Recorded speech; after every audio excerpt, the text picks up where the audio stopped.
Welcome back, Giants fans, to Just Giants with Grump and the Cranky fan. I'm your host, the Football Grump. With me, as always, is Mike, the Cranky fan.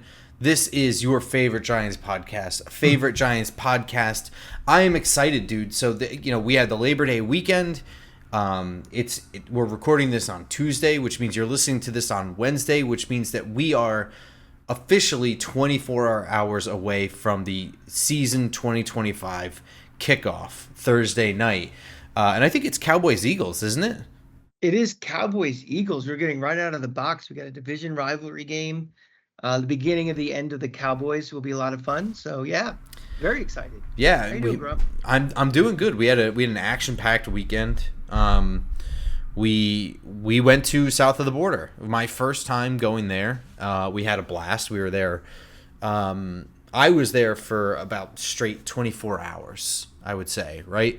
So I rolled in at 8:30 on Thursday night, went straight to I got my room key. You threw yours in the garbage or something like that.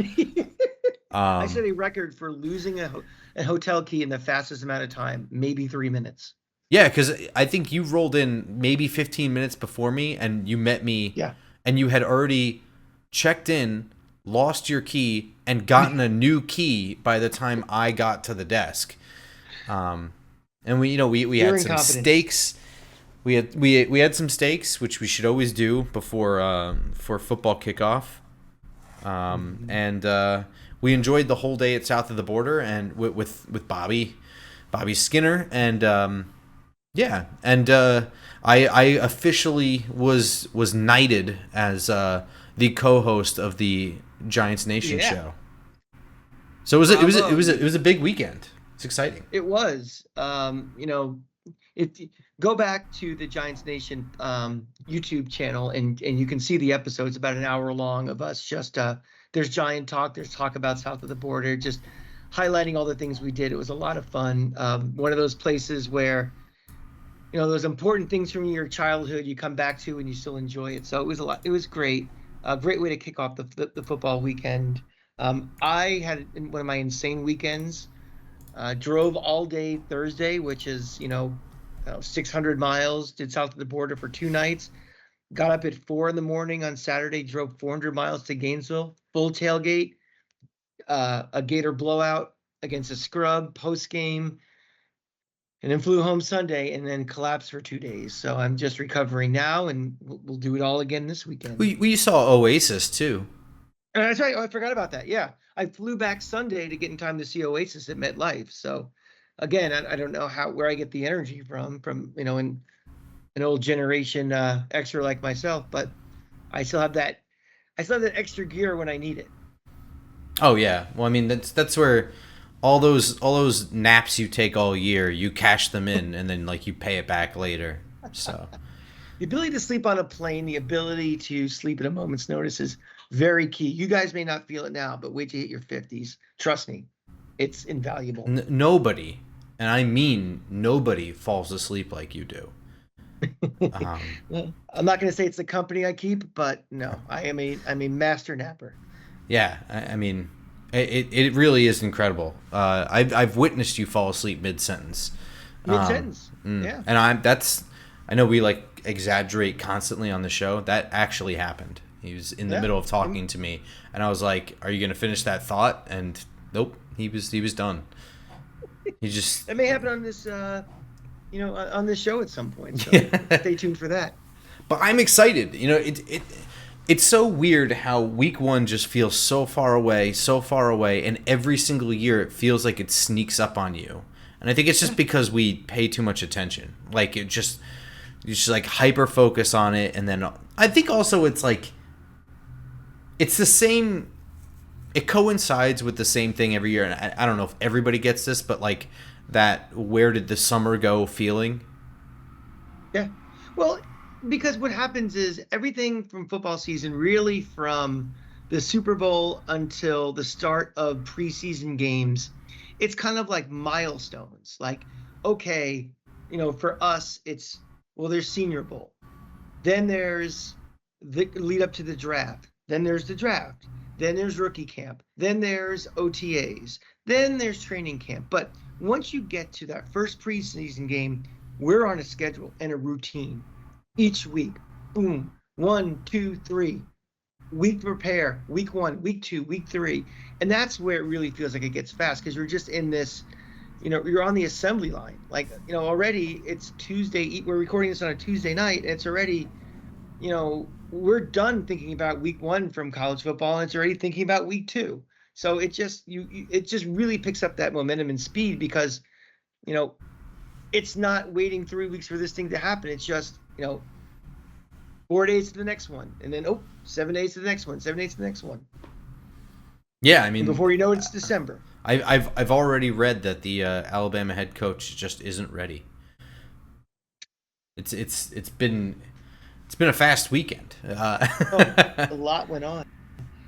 Grump, before we get started though, let's just remind everybody that while you are going to be doing double duty, you're going to be the host of Giants Nation with Bobby, but we are still going to be right here and changing our format a little bit, but we are still going to be here, supplementing the Just Giants, the Giants Nation pod. But well, yeah. So our old format just didn't seem to make sense anymore. If we were gonna, because we were reviewing and previewing here, and breaking things down into like matchups I'm gonna watch and like all this stuff, and that's all stuff that I'm going to be doing on the Giants Nation show anyway. So it didn't make sense to make a second show, spend all the effort and time to like do this just to make the same show with and it is different anyway, because you're on it and you're a different person entirely with a different personality and different takes, but relatively it's the same information, especially with me doing a lot of the talking. Like, it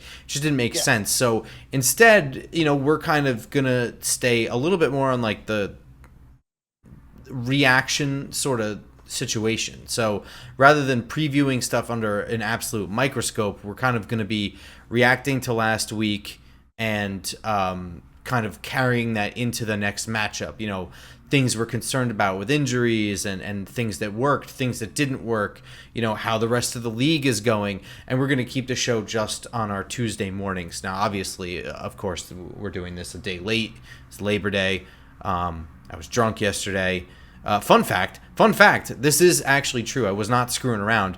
So I was, I've moved now to a new city and trying to just, find Giants fans wherever I can. And I'm sitting at a brewery. I had been drinking for hours, but I see this big dude in a Giants hoodie went to the bathroom. And I was like, I'm not going to ambush somebody going to the bathroom. So he left the bathroom, but then he was waiting for his friend. So now he's just standing there, like playing on his phone, whatever. So I was like, okay, this is less creepy now to like go up to him. And it was like 8 feet away from me too. Where I was sitting was kind of near where the restrooms were. So I got up and I just tapped him on the shoulder. And I was like, hey man, are you a Giants fan? He's like, well, kind of. My brother plays for them. And I was like, what? And he's like, yeah, my brother, Bryce Ford Wheaton. And I was like, what the hell are you talking about? Are you serious right now? And it's annoying because in retrospect, I wanted to be like, oh man, I'm really sorry to hear about his Achilles. I'm rooting for him, that sort of thing. But here I am trying to just, talk about like the show and be like, oh, like if you, whatever, if you want to catch a game, whatever, just where do you go? Anything, just like something from this guy. I just was not expecting this.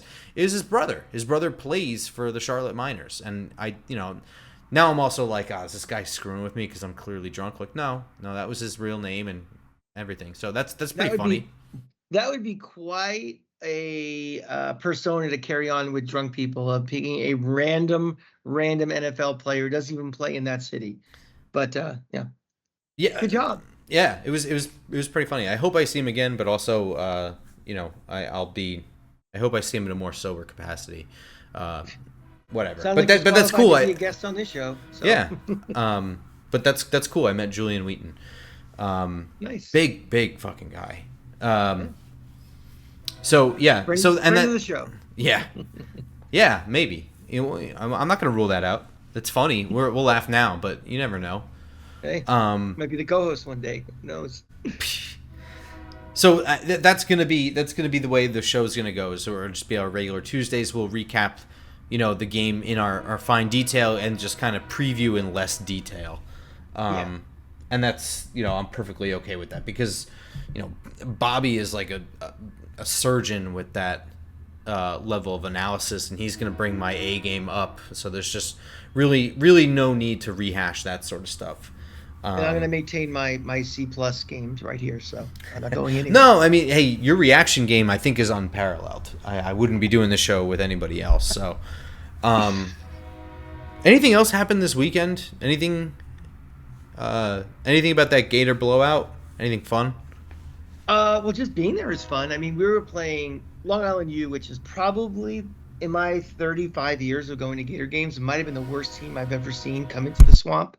DJ Lagway, that's really, we're not going to talk. This is not the Just Gator show, but I will from time to time mention guys who I think might be potential NFL prospects. And we have a couple guys in the offensive line who I definitely think would be prospects. But DJ Lagway is the marquee guy. He's a second-year quarterback. He'll be in next year's draft, 2027. But he'd been injured most of the offseason and came back a little rusty in the beginning, but he got his feet under him by halftime. I think it was like 15 of 18, 3 touchdowns, kind of throwing against air against a team like Long Island. But, the Gator schedule gets extremely brutal. They're going to play top 5 LSU, top 5 Miami, top 3 Georgia, top 7 Texas. Then they got Ole Miss, Florida State, who beat Bama. It is just brutal. So when you play teams like Long Island, you take the wins when you can get them. And Austin Barber, somebody to watch too? Yeah, absolutely. Who had the offensive line was a little shaky relative. I mean, it's not the greatest thing when, a team that's in the top 13 has 11 negative plays. They had 11 tackles for losses, Long Island U, against a team that has probably 2 NFL offensive linemen. So hopefully that was just a first game communication things, other than a harbinger of things to come. But other than that, it was a good time.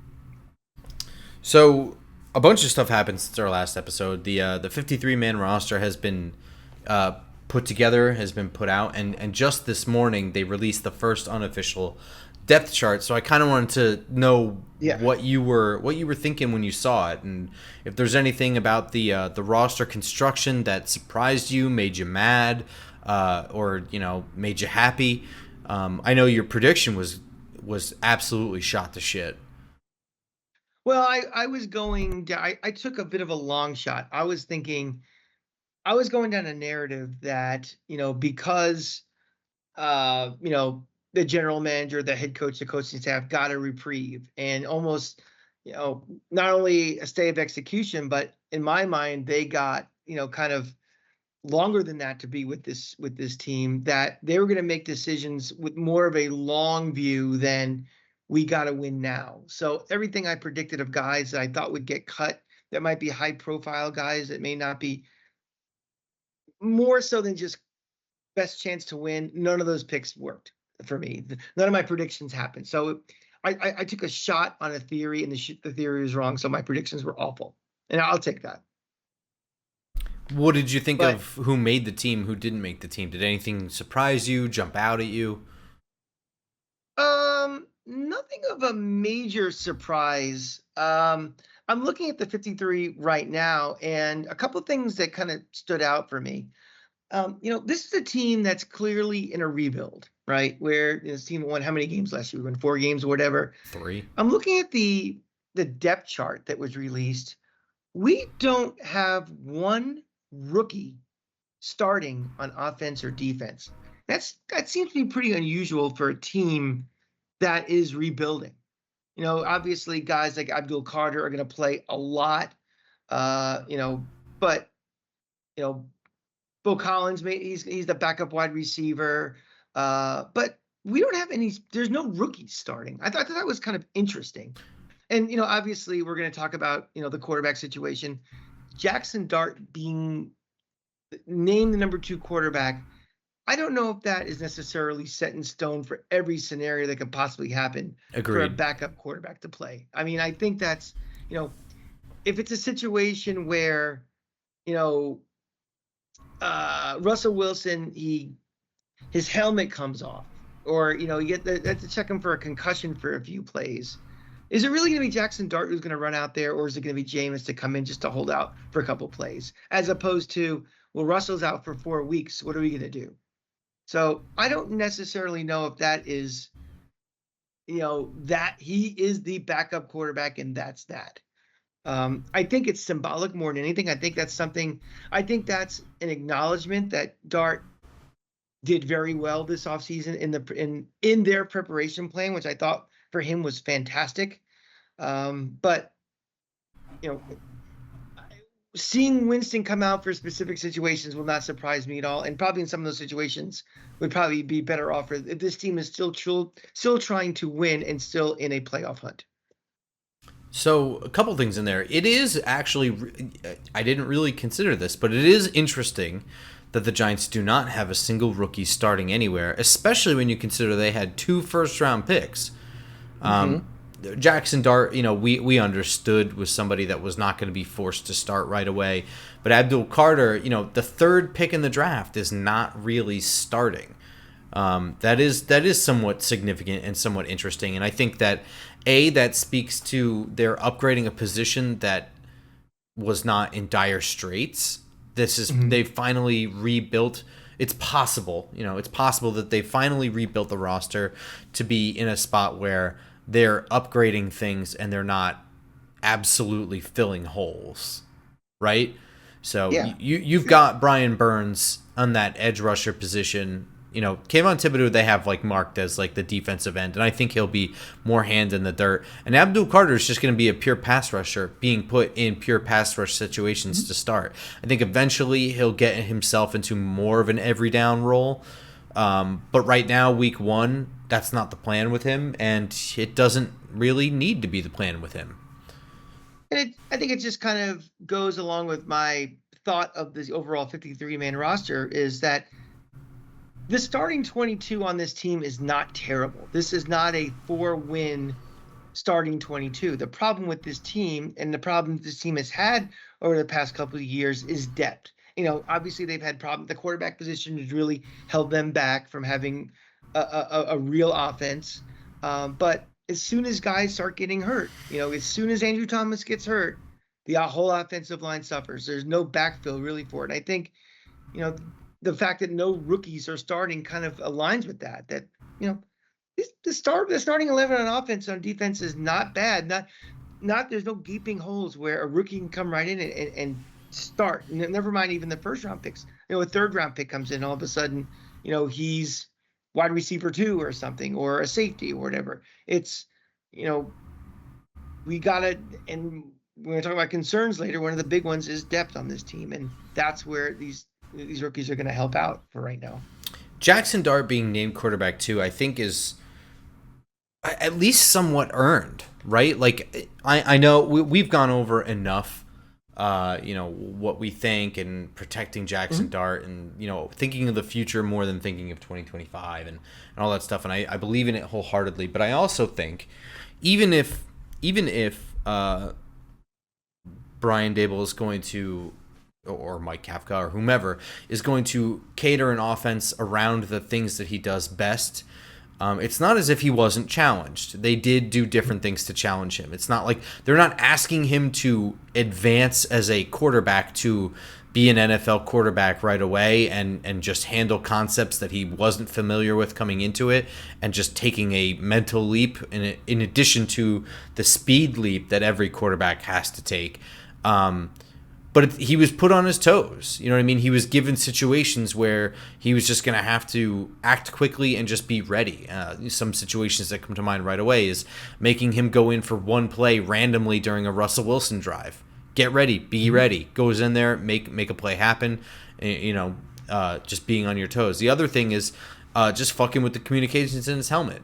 Just, you had a script, and now you're just going to pretend like the radio isn't working. How well do you handle that? These are situations, but they're not asking him to be, a developed quarterback immediately. And I think that passing those tests and continuing to look good in those situations, that set them up to be more comfortable with him being listed second on the depth chart. On the flip side, Jameis Winston was Jameis Winston. He's exactly what they paid for.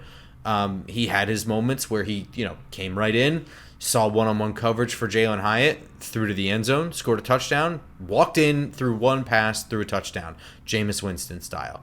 Then you had some other things where he's throwing stupid picks and taking sacks and thinks he's, Lamar Jackson trying to outrunning people. Yeah. You know what I mean? He was exactly, what he is. And it's possible that they just think that Jackson Dart is more ready for the big moment, even though that's not the same thing as being ready to just game plan and go a whole 4 quarters. So I agree with you. I do think that putting him as second on the depth chart means one thing versus, if Russell Wilson has to be out for 4 weeks because he gets decked in week 1, I don't know that it's necessarily Jackson Dart. But I'm also not going to rule that out. It's pretty clear, like, Brian Daboll is very enamored with who Jackson Dart is as a player and who he is as a man.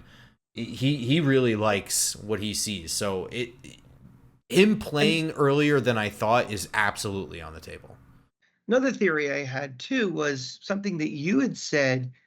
I forget who it was, and the Giants, the radio guys who were doing TV during preseason, were really hyping up somebody, and I forget who it was, and you thought it was, well, maybe they're trying to increase their trade value. Oh, Evan Neal, which is silly, but maybe, the party line is that Jackson Dart is the second string and Jameis's third string, means they're putting out a perception that he's not as needed on this team, and we're open for offers for him. Well, that doesn't make any sense because they admitted to turning down. They turned down offers already.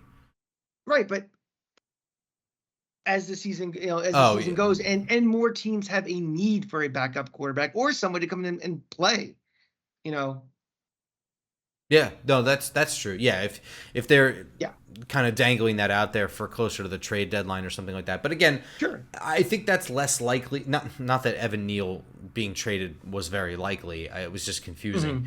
But again, he is signed through next year, and when we talk like this, we are thinking very 2025 centric, and the plan is definitely bigger than that. Like me, even though okay, so there's 3 guys on this roster. They're all on offense that I think are quote unquote expendable. I guess I'll say 4. Let's say 4. Number 1 we'll say is Jameis Winston as being expendable because Jackson Dart is possibly further along than we thought. Number 2 is Evan Neal because he's not a good tackle and maybe somebody else thinks that they can make him into a good guard. Number 3 is Jalen Hyatt. Yeah. Because he has speed and GMs like speed, and perhaps Jalen Hyatt's worst days were because Daniel Jones can't throw the ball. And we'll say number 4 is Daniel Bellinger because, Thomas Fidone looks like, they kept him. He looked pretty promising in the preseason. It's pretty clear that they like Theo Johnson more, even though he's not developed yet. All 4 of these I could see absolutely not being traded at all. Daniel Bellinger to me still fits Theo Johnson is not ready for anything. He is still a developmental guy, and he had to rehab surgery all offseason, which hinders development. He looked promising at the end of the season, but did not look in any way like he had taken a leap yet. So I have to see that leap before I'm trading away, who in my opinion is really the starting tight end here. Jalen Hyatt, I think, does have trade value, even though I think that he is just flat bad. It's not because he drops the ball. I think that he is not good at running routes, including the one route he is good at running. I think he is not very good at running it. Evan Neal, I thought possibly they were trying to put him at guard and make him look not super embarrassing. Hopefully, my conspiracy theory, which is probably wrong, was that they would put him out there and he would look okay or good against backups and generate some level of trade value so they could dump the $8 million off the books on somebody else's problem, thinking that they could do something with him at guard.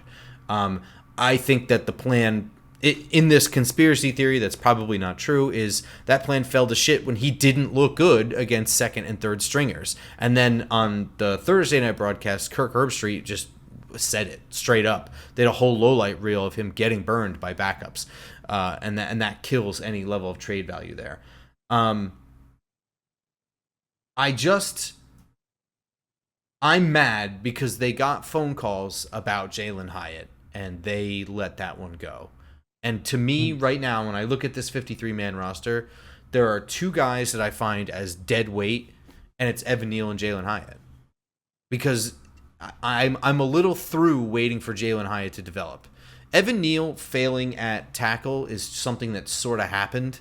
You know what I mean? Like first of all, I don't hate either draft pick. We can separate the draft pick. Sure. You know what I mean? But Evan Neal was not It was a no-brainer. It was but even if you don't consider it a no-brainer, even if you were like, yeah, well, he was slow, we could have all seen that, fine. But no one around the league, no draft analyst, nobody said like this is a bad idea. It's gonna fail.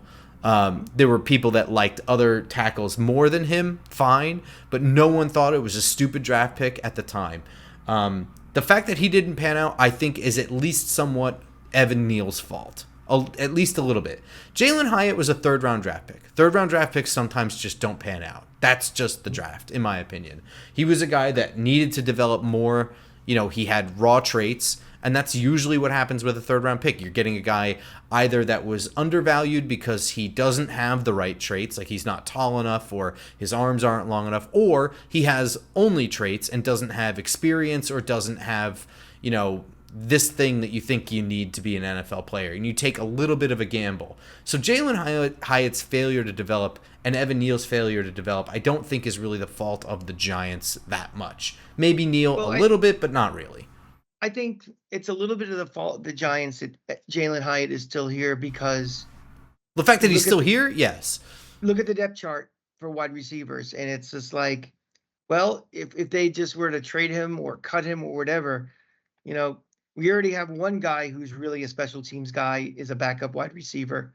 You know, who else are you going to get? So it's kind of, we're in a kind of a bad spot right now. If Jalen Hyatt was on a different team, he would not be on that team anymore. I think he's lucky he's in a situation where there's a pretty light wide receiver room right now. Yeah, and he doesn't play special teams. He's just a receiver. Right. Which it's just unacceptable to me that they left. I don't even know, like, I would take like a 7th-round draft pick for him. I'd take anything for him, because to me, he's not, like, if Darius Slayton goes down, Jalen Hyatt does not replace Darius Slayton. Right. The closer thing, honestly, is undrafted free agent Bo Collins, who I actually think blocks better than Jalen Hyatt because he actually blocks. And I think that even if he's not great, runs a better route tree than Jalen Hyatt. He runs better routes right now already. And we're talking about an undrafted free agent. Yeah, exactly. Obviously, there's still work to be. I'm not trying to, you know, make Bo Collins out to be more than he is, but there's also this thing of just admitting failure or just admitting when plans don't work. Like, the Eagles drafted Jalen Reagor in the 1st round. It didn't take them this long to give up on him. Just move on. Let it go.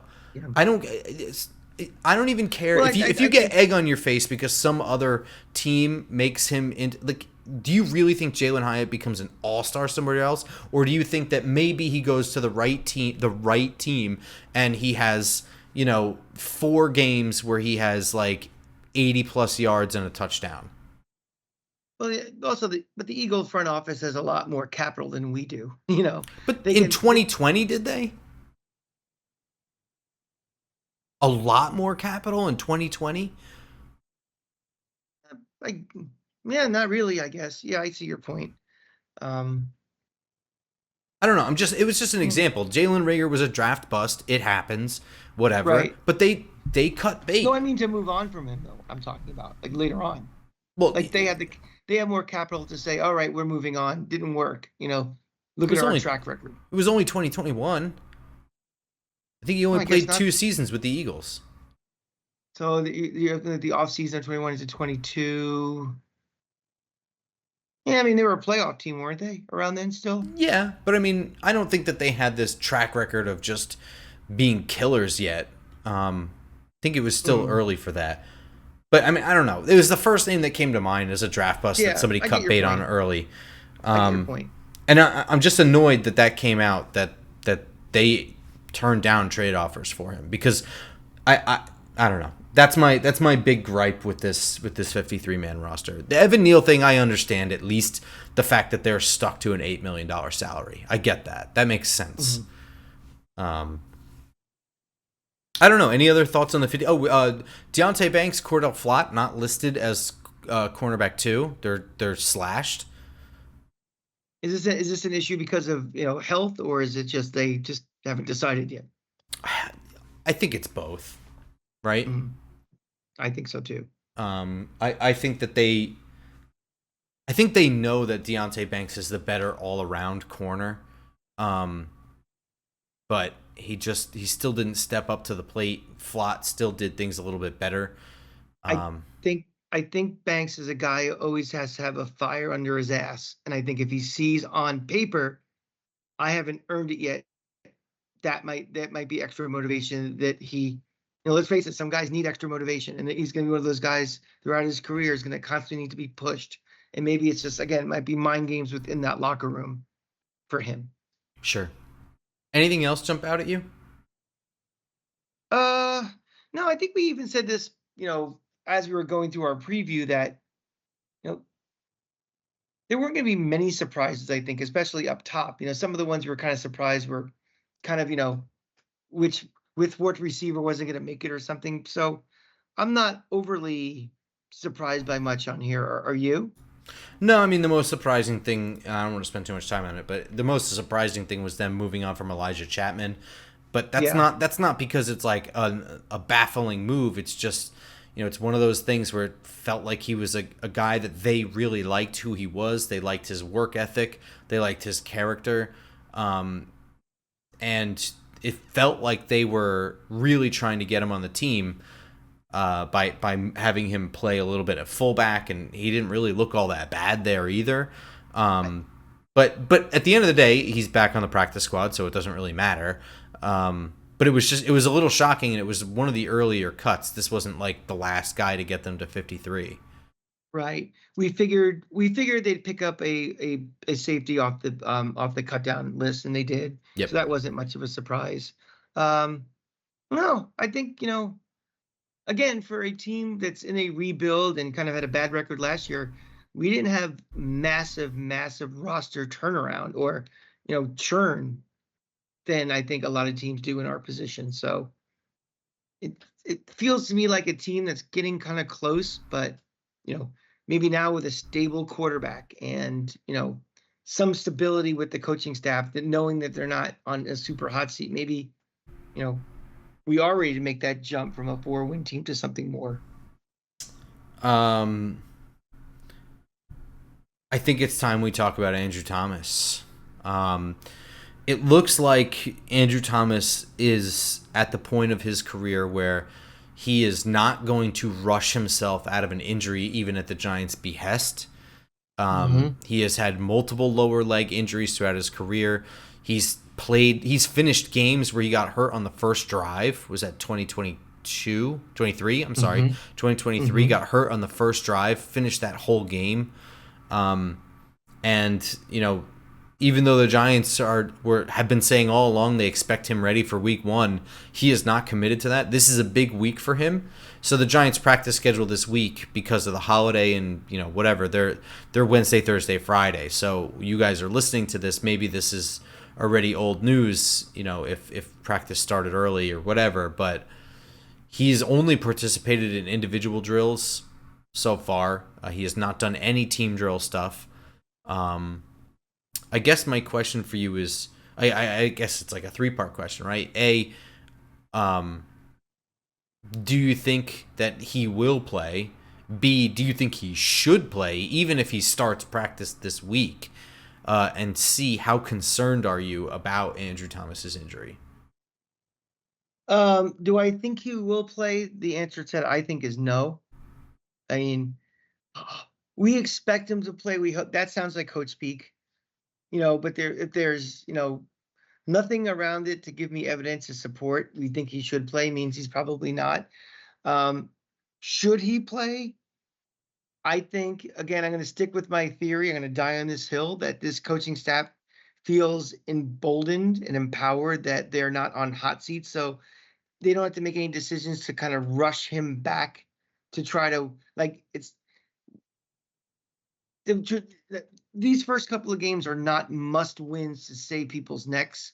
So I don't think they're going to rush, because if he's ready for week 3, for example, there's still a long part of this season left, as opposed to rushing him back and he's not 100%. And he's a guy who gets hurt and gets hurt often and re-injures things. And if he goes down in week 2 because he's not 100% and he's favoring something, he's not in the right technique for it, and then he's lost for the year again. We've seen what happened to this offensive line. So should he be back? I would err on the side of caution. My concern about him long term or even medium term is great. It's very big. I think we might have seen the last of Pro Bowler Andrew Thomas, honestly, because I think the injuries will always be there to a point that you have to prepare to play football too. You have to practice. You have to do all those things. And if you're someone who's going to be constantly, in the tent or constantly in ice or constantly getting treatment as opposed to practicing and taking reps, he's not a young guy anymore. We can just go in and be Superman and be great. All that missed time during the week is going to impact him on Sundays too. And he's never going to be totally healthy. So I think that the Giants, starting with next year's draft, have to really think about a succession plan for him. It may not be for the 2026 season, but, I think we have to start thinking about life after Andrew Thomas. I think that's a little bit more doom and gloom than I'm thinking. See, first of all, he is a young guy still. How old is he? I think he's 26. He's 26, but he's had a hard 26. I get it. I understand. NFL I hear what you're saying. You're not wrong. But also, before the injury last year, was still playing at a high level. There's a Liz Frank injury. Yes, it's another bullet in that chamber, but the previous leg injuries were not leaving him any worse for the wear. So then, in order for what your statement to be true, would be that this last injury was the straw that broke the camel's back. He is still at a young enough age where he's actually arguably right in his prime. So I don't think we're quite there yet. I don't think we're there yet. However, the Giants figuring out the succession plan for him absolutely should be on the table anyway. Number one, they drafted Marcus Bowe. You hope he's the right tackle of the future, right? Mm-hmm. Jermaine Illumina is probably not here next year, right?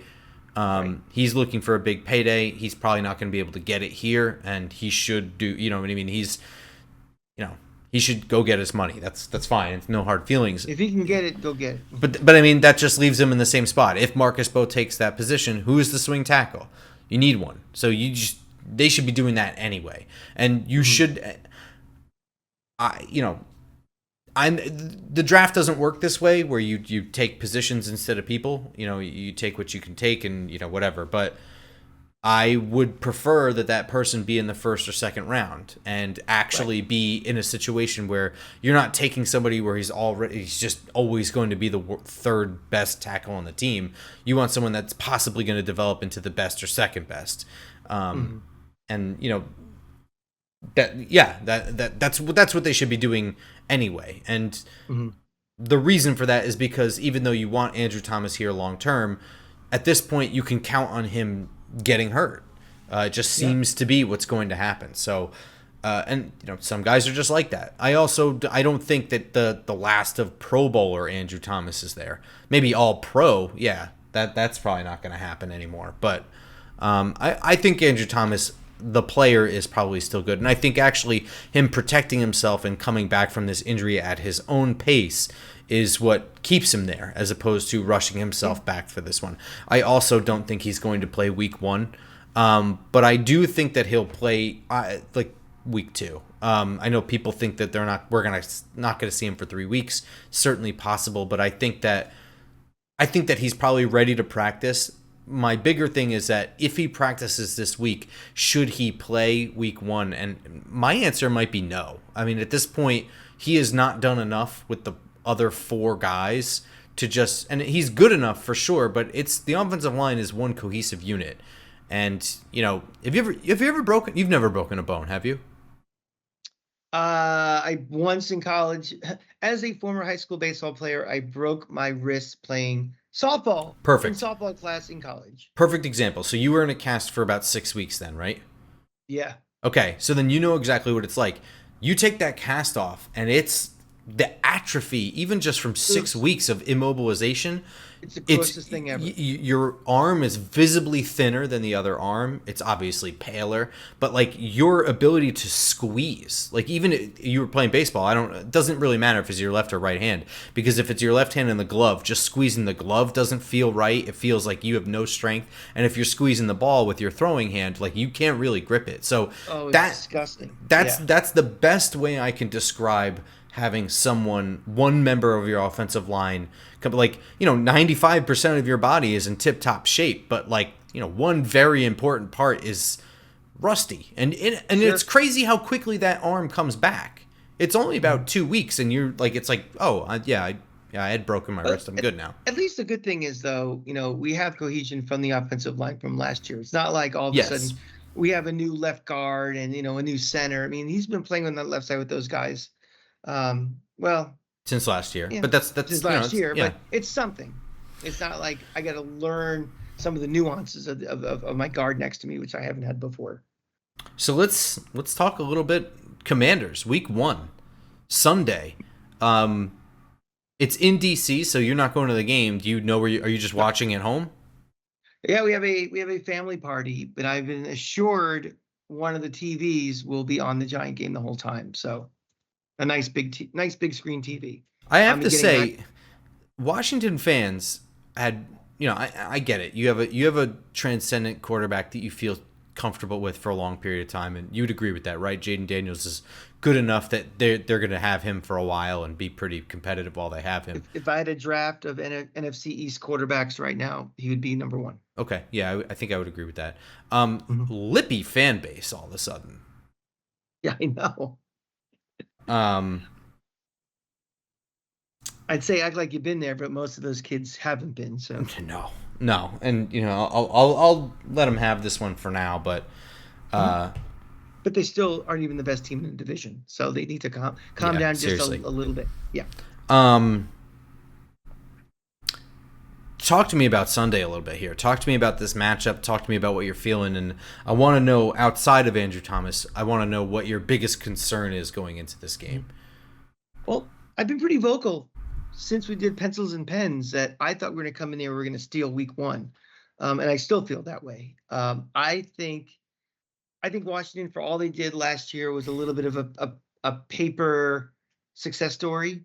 I think they got lucky with a lot of scheduling matchups and facing a lot of bad quarterbacks.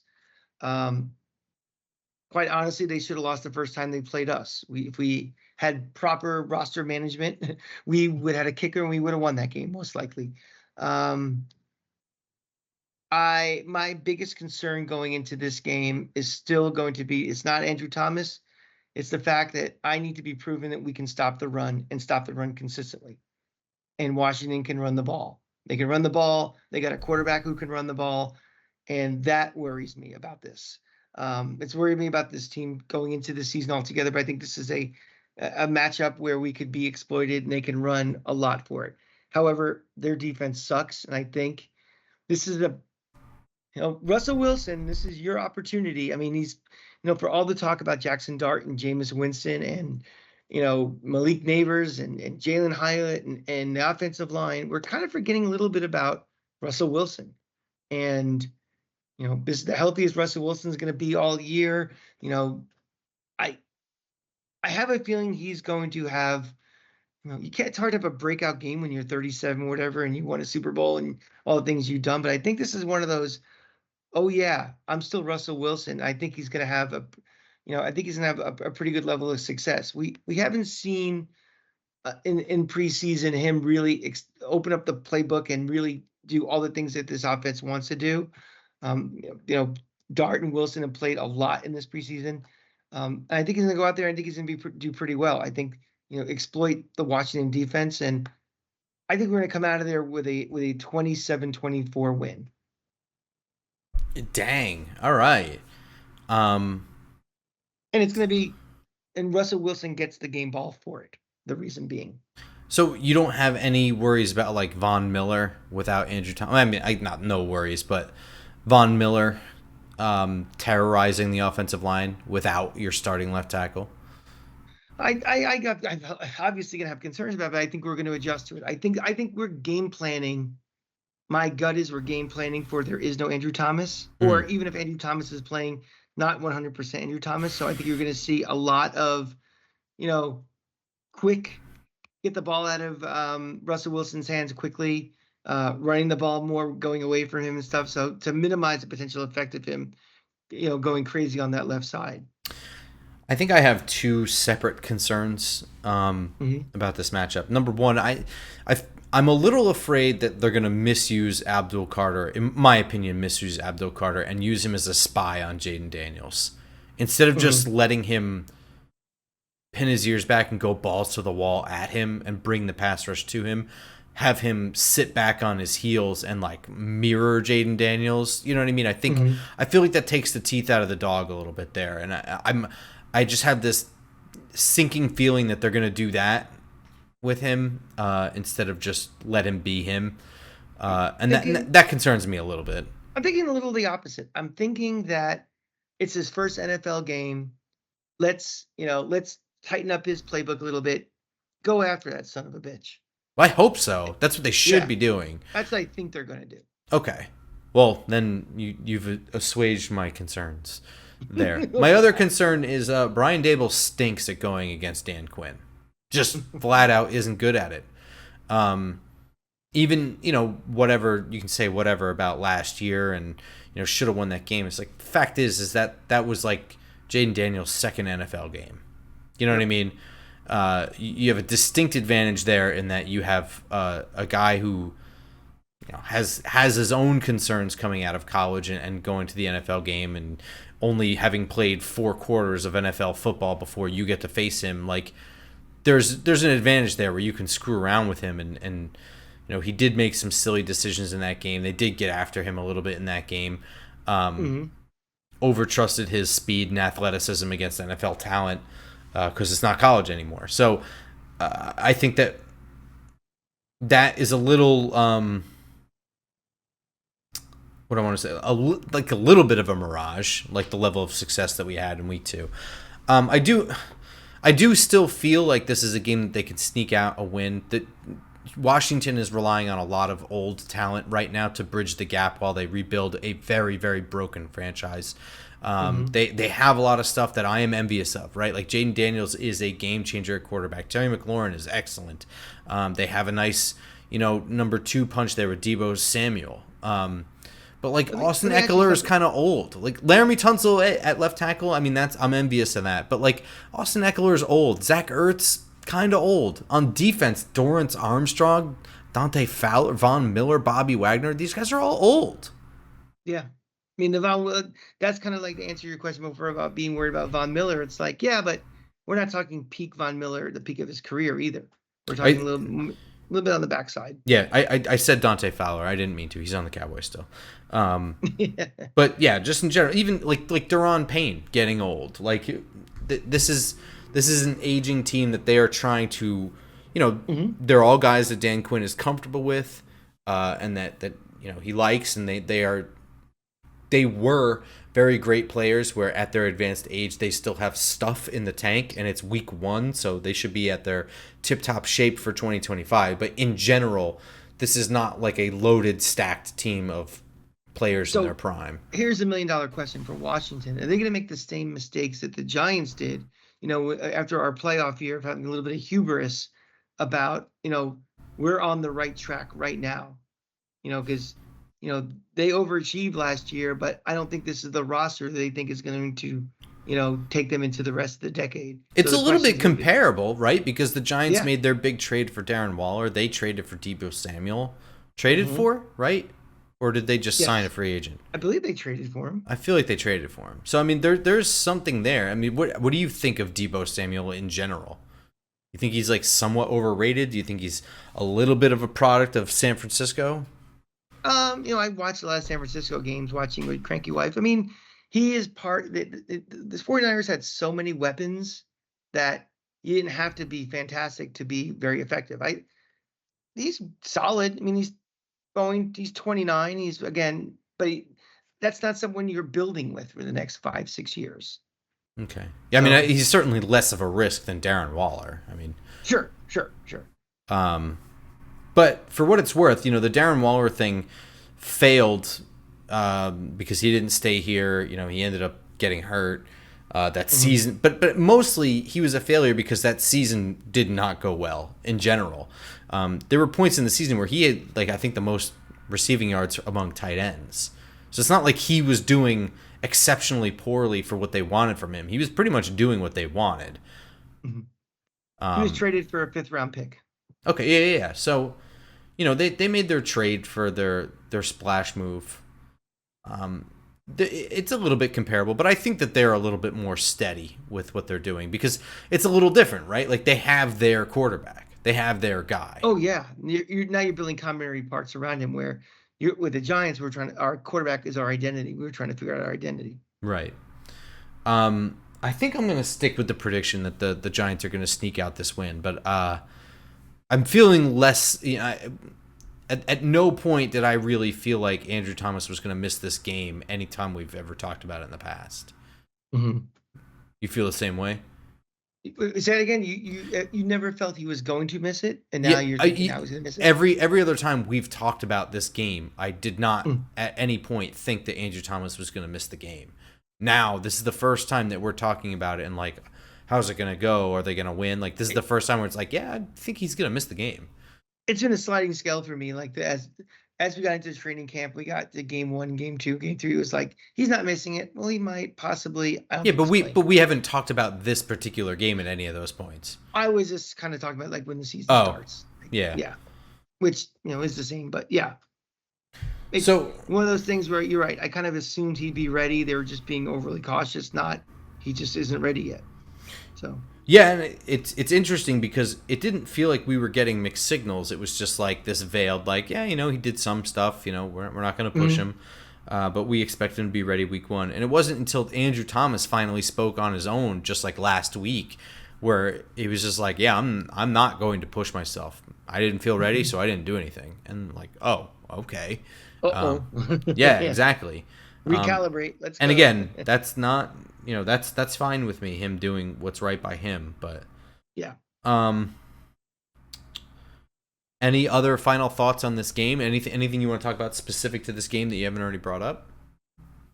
I saw a couple of people talking about they think that Jackson Dart might be used potentially situationally. I don't think they are, and I don't think they should. I think Ryan Dunleavy said that, and I do not agree with it. Is that who that was? Was it Dunleavy? Yeah, I saw that. I think he was saying it's I don't remember. I think it was Justin on Talking Giants. He said that too. Yeah. And he said he was going to use he could see them using him like Taysom Hill, and I just don't see that. I don't see that. I mean, Taysom Hill is kind of a unique. He's kind of like a Tim Tebow-esque type of athlete where there's a skill set where that makes sense. Jackson Dart is a quarterback. Well, I also think that Taysom Hill was sort of gimmicky, wildcatty. He was exactly. He can run. He's really athletic. He can also throw the ball pretty well.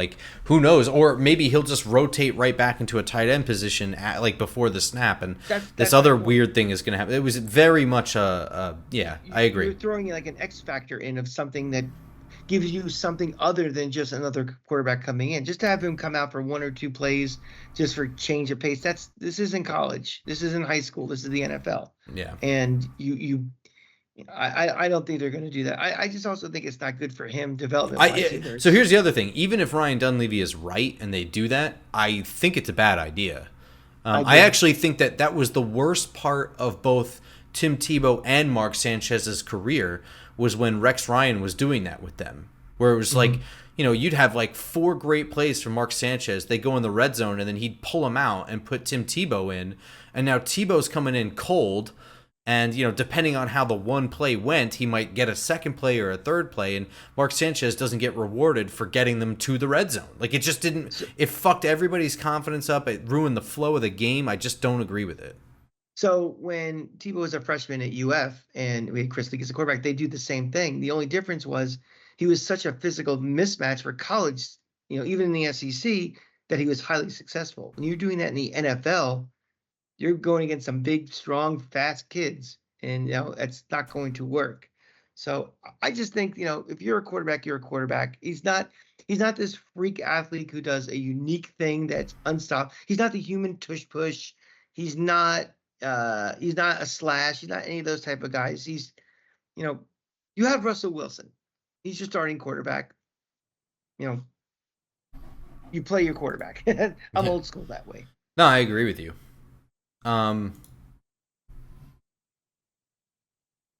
Anything else on this particular game? Not on that game, but I know we touched on it very briefly at the end of one of the Giants Nation shows. The impact of the Cowboy trade. Oh, Micah Parsons trade? Yeah. We should talk about that a little bit. We should. I mean, we can get into that in better detail. I think next week is the play we match up with the Cowboys, but we'll see it on full display this Thursday. So, a couple things here. The impact is going to be severe year one. I mean, just straight up, this is going to just absolutely gut the defense. Number two, I actually think in a weird way this was smart. And I'll tell you why. This has just been a slowly falling apart house of cards for Dallas. When Dan Quinn was still the defensive coordinator and you had Mike McCarthy as offensive coordinator / head coach, you actually had a formidable team. You had the right talent there and you had a defense that was stifling. So for whatever slow pace Mike McCarthy bullshit, he had all the chances in the world because the defense was just taking the ball away and getting sacks and nobody could do anything. And, when it didn't go Dallas's way and it came down to Dan Quinn was probably going to leave, they backed the wrong horse. I mean, just straight up letting Dan Quinn walk and become in your division, become a head coach rather than firing Mike McCarthy. You shouldn't have been hired in the first place. They back Mike McCarthy. You keep Mike McCarthy. You let Dan Quinn go. And the team was far worse. And the defense, all the pieces that were there, and some of them got poached by Dan Quinn when he left. But he had the young talent being used in so many different ways that allowed for the old talent to just be veterans and just plug in the gaps. And it worked. And there was a quote I saw recently of Dan Quinn talking about how Micah Parsons made him think differently as a coach. And to me, that's just a coach who gets it. It's a coach who understands. Like, this isn't a system. Like, every player you get and acquire should cause you to think creatively and do things differently and just make things work. And instead, you have a guy like Mike McCarthy who lied about changing his ways and studying the NFL in his time off and then came back and just did the same shit. Right. And now Mike McCarthy's not even there. This team is slowly falling apart. It's slowly losing its stars. Dak Prescott's contract, it's still a couple of years from being out, but I think it's going to be a slow death. And if he could stay healthy, he's another guy who never saw on the field for 16 games. Yeah, I think that this is a slow transition for Dallas out of their. They need to figure something else out. Like the Dak Prescott thing, I'm not going to harp on, how much I don't like him very much, and I've always thought that he was more of a product of, having a great offensive line and then like a GM that was always going to get star wide receivers too. It's never been a time in my life they haven't had a star wide receiver. But eventually he is going to start slipping out of that top 15 quarterbacks in the NFL. This head coach they have now is not set up for success. I don't think that he is going to be long for the job. Currently, it feels that way. And right now, their goal should be to find the next actual coach of the Dallas Cowboys and rebuild this thing. Because I think that They took the lowest brick out of the building, Well, and it's slowly toppling. well, I think the biggest thing, even looking for the next coach, is at some point they have to get a real general manager, not a 93-year-old Jerry Jones, not his son, not anything related to the family. They need to go out and get a real A GM, football someone who's person. gonna someone who's gonna go in and clean house of all the nepotism and all the favoritism and all the shiny objects out there that's in that offices, and just build a 21st century franchise. And I think until they do that, they're always going to be like going for the fancy names as coach, or just guys that Jerry likes, as opposed to what makes the most sense. Yeah, and this is not coming from any place of like bias when I say this. Like the Cowboys aren't even my most hated team in the division. It's the Eagles by far. I can't stand the Eagles. Dallas, to me, I saw as potentially being the fourth best team in the division before the Parsons trade. So when I say, like, you get 2 first-round picks for getting rid of a guy who's clearly not happy, I don't think I don't think you're on the track to be a competitor this year. Not really, anyway. Not much They're, more a competitor than the I think they're a Giants are. team. I think they're a team that on any given, what a cliche, but on any given Sunday can beat anybody. Sure, Like, just agreed. all of a sudden, like, Jesus, Dallas just beat Kansas City and knocked out people out of the pool. But they're a But team that's on the over 17 downswing. games, no, not over 17.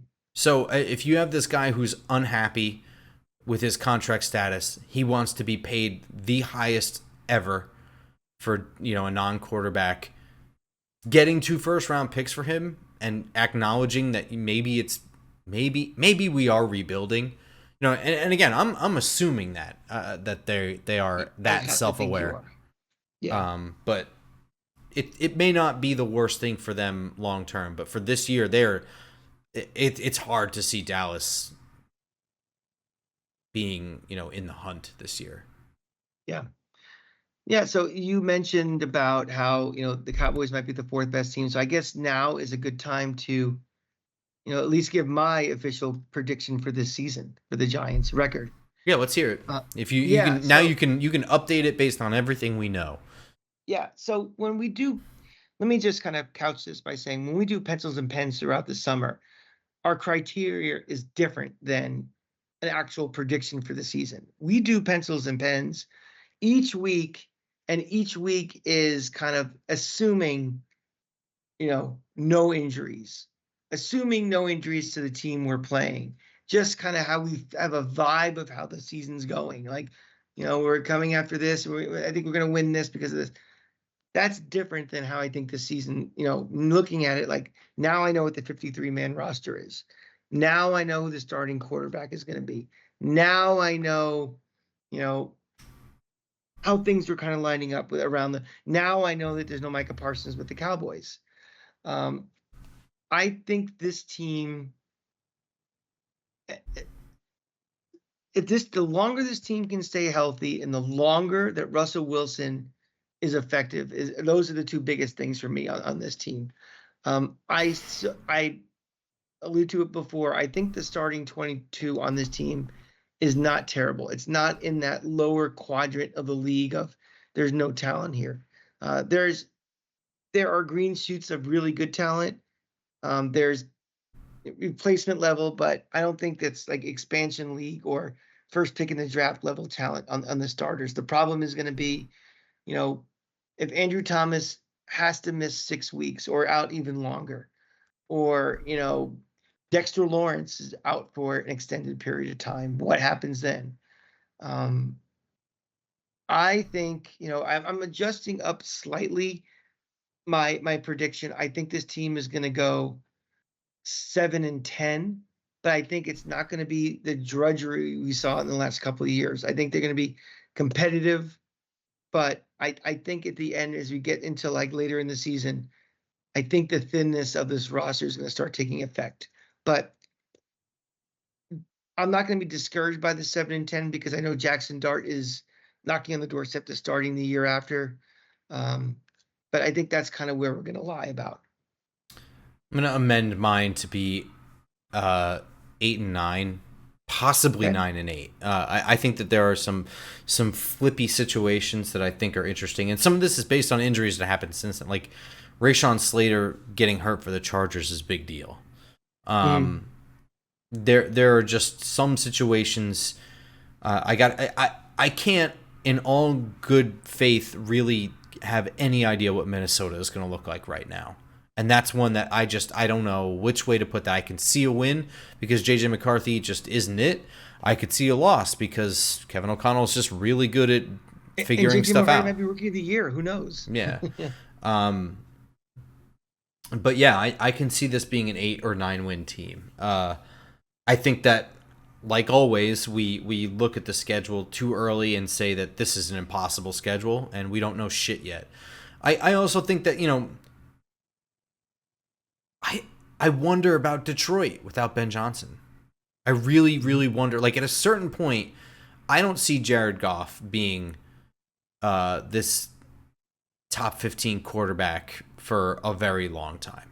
You know what I mean? I just don't see it happening for a long time. And Ben Johnson leaving as offensive coordinator may be the catalyst for that. Where maybe the Lions aren't as good at, like Mhm. we assume because the last time we saw them, it was one loss away from, being a team that we thought was going to win or at least go to the Super Bowl. But that's a huge loss right there. And then lost Aaron Glenn too. We don't even know how Right. much that's going to, I, affect things. But I think losing Ben Johnson affects a lot more because I think the quarterback gets worse. I don't feel like there's a lot of variance with the Giants. Like some of these teams, like you mentioned, like Minnesota, they could be nothing could really surprise me what their record could be. I feel like the Giants are in a kind of a tight band, Yeah, unless the bottom falls out with injuries. sure. But I don't see this team like all of a sudden it's the 12-win team.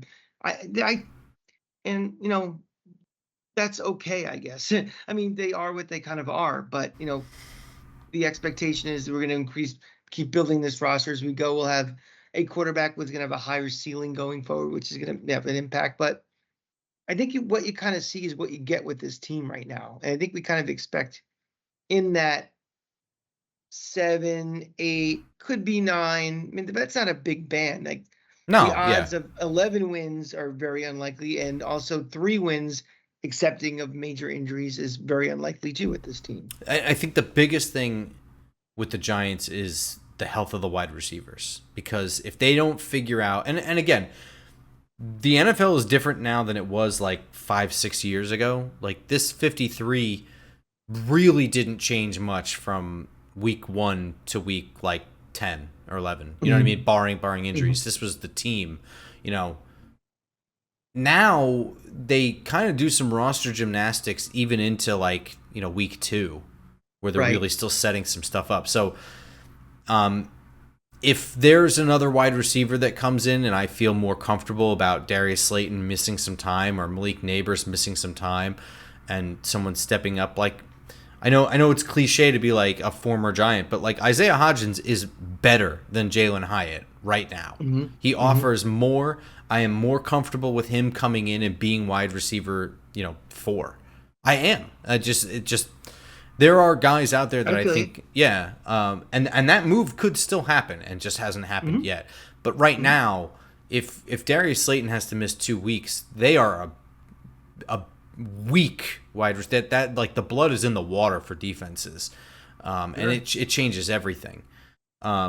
So that's the biggest thing for me. I know the run defense is a concern, but I think that's just a steady concern. They're going to have to allocate resources to plugging that, and it's Right. just because that's why every team that is on the fringe of being Well, in the hunt but is not really considered a playoff contender, they have one aspect of their game that is lacking, and for the Giants, it's that. mhm.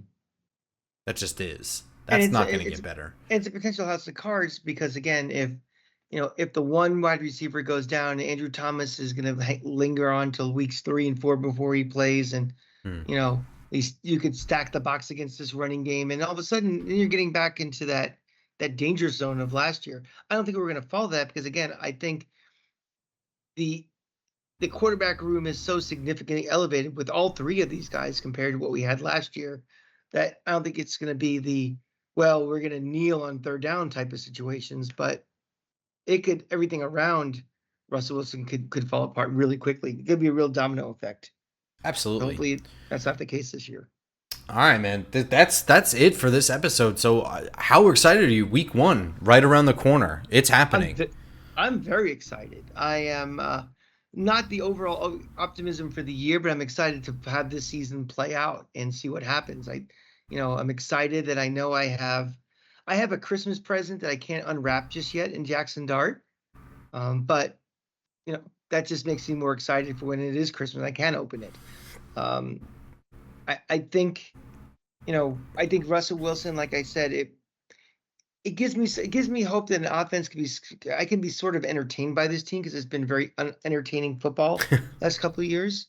Agreed. We're not going to get the win, so let's at least have 3 hours of entertainment, not being just checked out and just making it a drudgery. I don't think we're going to have that. I think this is going to be a team that loses because teams are better, not necessarily because that we're bad.